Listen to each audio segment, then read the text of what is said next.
नमस्कार। आज हम एक बहुत ही खास कहानी सुनाने जा रहे हैं। एक ऐसी कहानी जो किसी किताब में नहीं मिलेगी। ये कहानी है आग, बर्फ, जिंदगी और हमारे अपने घर की। तो चलिए अरबों साल पीछे चलते हैं और इस कहानी को शुरू से शुरू करते हैं। और हमारी कहानी सबसे बड़ी कहानी है। ये कहानी है हमारे ग्रह पृथ्वी की। 4.5 अरब साल लंबा ये सफर किसी भी महाकाव्य से कम नहीं है, यकीन मानिए।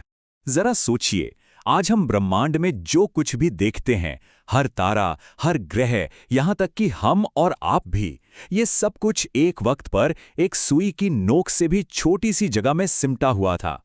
कमाल है ना? और फिर हुआ महाविस्फोट, यानी बिग बैंग। बस एक पल में सब कुछ बदल गया। हमारा ब्रह्मांड पैदा हुआ और एक नई शक्ति, गुरुत्वाकर्षण, ने इस कहानी का पहला अध्याय लिखना शुरू कर दिया।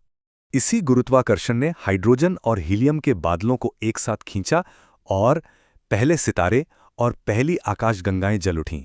और इन्हीं में से एक था हमारा अपना सूरज। तो कहानी का पहला अध्याय शुरू होता है। इस नए सूरज के चारों तरफ गुरुत्वाकर्षण अब धूल और गैस को इकट्ठा कर ग्रहों की शक्ल दे रहा था। और यहीं से पृथ्वी के तूफानी बचपन की शुरुआत हुई। वैज्ञानिक इस शुरुआती दौर को हेडियन ईयन कहते हैं। ये नाम यूनानी देवता हेडिस के नाम पर है, जो अंडरवर्ल्ड के देवता थे। और सच कहूं तो ये नाम बिल्कुल सही था, क्योंकि उस वक्त पृथ्वी किसी ग्रह से ज्यादा आग का एक दहकता हुआ गोला थी। उस दुनिया को पहचानना भी मुश्किल होता।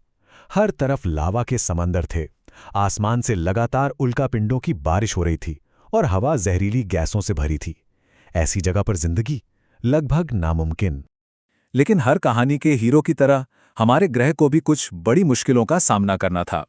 3 ऐसी बड़ी घटनाएं होने वाली थीं जो इसे हमेशा के लिए बदल कर रख देने वाली थीं। पहले एक इतनी बड़ी टक्कर हुई जिसने हमारे चांद को बनाया। फिर क्षुद्र ग्रहों की ऐसी बौछार हुई जिसने हमारे महासागरों को भर दिया। और फिर एक ऐसा हिमयुग आया जिसने लगभग पूरी कहानी को ही खत्म कर दिया था। यह हमेशा से एक बड़ा सवाल रहा है कि आखिर पृथ्वी पर इतना सारा पानी आया कहां से। एक थ्योरी तो आसमान की तरफ इशारा करती है। एक थ्योरी कहती है कि लाखों सालों तक बर्फ से भरे उल्कापिंड पृथ्वी से टकराते रहे और उनके पिघलने से महासागर बने। वहीं दूसरी और उतनी ही दिलचस्प थ्योरी यह है कि पृथ्वी के अंदर के ज्वालामुखियों ने इतनी भाप छोड़ी कि सदियों तक, जी हां, सदियों तक बारिश होती रही। तो अब मंच तैयार था, पानी आ चुका था, माहौल थोड़ा शांत हो रहा था। और अब कहानी में एक नए किरदार की एंट्री होने वाली थी। वो किरदार था जीवन।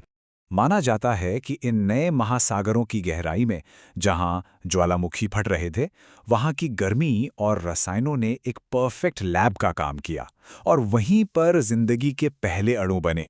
इसके बाद जो हुआ वो कमाल था। शुरुआती छोटे छोटे जीवों ने सूरज की रोशनी से खाना बनाना सीखा, जिसे हम फोटोसिंथेसिस कहते हैं। उन्होंने कार्बन डाइऑक्साइड लेना और ऑक्सीजन छोड़ना शुरू किया और धीरे धीरे लाखों सालों में पूरे ग्रह का वायुमंडल ही बदल डाला। अब जब माहौल स्थिर था और हवा में सांस लेने लायक ऑक्सीजन थी, तो जिंदगी ने रफ्तार पकड़ी और एक ऐसे युग की शुरुआत हुई जिस पर विशालकाय जीवों का राज था। 15 करोड़ साल। ये इतना लंबा समय है कि हम अंदाजा भी नहीं लगा सकते। इतने समय तक ये जीव इस ग्रह के निर्विवाद राजा थे। जमीन, समंदर, आसमान, हर जगह उन्हीं का राज था। ऐसा लगता था मानो उनकी दुनिया हमेशा हमेशा के लिए चलेगी। लेकिन गहरे अंतरिक्ष से एक साया पृथ्वी की ओर बढ़ रहा था। और फिर आया डायनासोर की कहानी का क्लाइमैक्स, एक ऐसा विनाश जो बेहद तेज और ताकतवर था। सोचिए, 27 किलोमीटर चौड़ा एक उल्कापिंड, यानी माउंट एवरेस्ट से भी बड़ा, 22,000 मील प्रति घंटे की रफ्तार से आकर मेक्सिको की खाड़ी से टकराया। उस एक टक्कर ने पूरी दुनिया में तबाही मचा दी। भूकंप, सुनामी, आग के तूफान और फिर धूल के एक विशाल बादल ने सूरज को ही ढक लिया। देखते ही देखते डायनासोर समेत पृथ्वी की 75% प्रजातियां खत्म हो गईं। ये घटना एक तरह से कहानी का रीसेट बटन थी। इसने दुनिया के मंच को पूरी तरह से साफ कर दिया और अब एक नई तरह के जीव के लिए मौका था, जो अब तक डायनासोर के साये में जी रहे थे। उस पुरानी दुनिया की राख से स्तनधारियों यानी मैमल्स का युग शुरू हुआ और पृथ्वी की कहानी में एक नए मुख्य किरदार का जन्म हुआ। वो छोटे जीव जो उस तबाही में बच गए थे, वे विकसित हुए उनकी एक शाखा से प्राइमेट्स बने और फिर लाखों साल के सफर के बाद आखिरकार हम अस्तित्व में आए। हम इस पूरी कहानी में पहली ऐसी प्रजाति हैं जो इस कहानी को समझ सकती है, लेकिन साथ ही हम पहली ऐसी प्रजाति भी हैं जो इस कहानी को खत्म करने की ताकत रखती है। तो पृथ्वी की कहानी अभी जारी है, लेकिन अब इस कहानी के लेखक हम हैं। सवाल यह है कि हम इसका अगला अध्याय कैसा लिखेंगे।